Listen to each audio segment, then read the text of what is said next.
So your presentation at this conference deals with the efficacy of Imetelstat in low-risk MDS. So in your Emerge phase 3 trial, what significant impact did Imetelstat treatment have on improving the overall survival rate of the patients? The Emerge trial was meant with the treatment to induce red blood cell transfusion independence.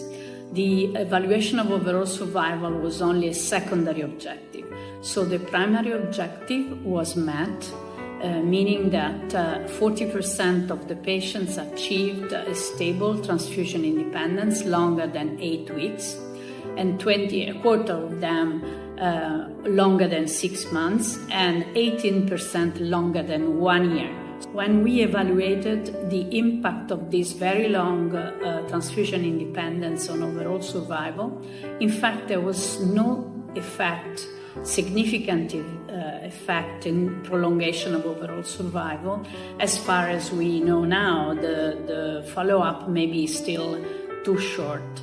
But the durability of the response should prompt for an improvement, of course, in quality of life, but also in overall survival. That's why we will have to run further research in this and further analysis. What innovative strategies or medicines were used in your research to enhance the persistence and effectiveness of the treatment of LR-MDS patients? This treatment, Imetelstat, is a completely new drug and new approach.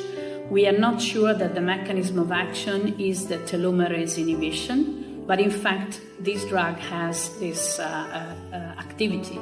We didn't select the patients on the basis of the telomere length of H3 activity. We just selected lower risk MDS patients according to IPSS who were transfusion dependent, with a heavy transfusion burden from 4 to more than 6, and the median was 6 red blood cell transfusion in 8 weeks. What was more selective for the patient was that they couldn't have received any other treatment before than erythropoietic stimulating factors, so they could not have received lenalidomide and hypomethylating agents. That were the two exclusion criteria. So the patients were all transfusion dependent, lower risk, and in fact, this was the way we went on. And now we have to evaluate whether we can select patients on the basis of results obtained in the Imerge trial.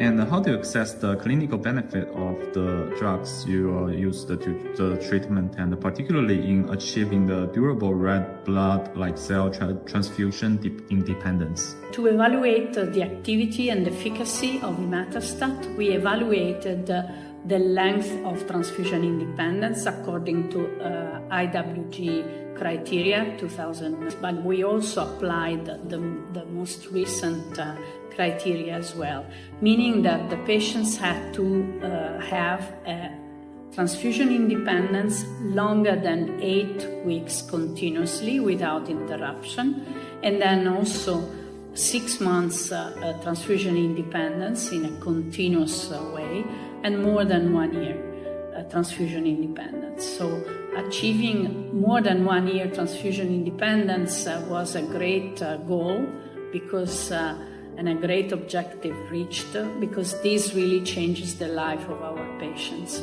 They don't have to go to the hospital, and this was the main assessment of efficacy.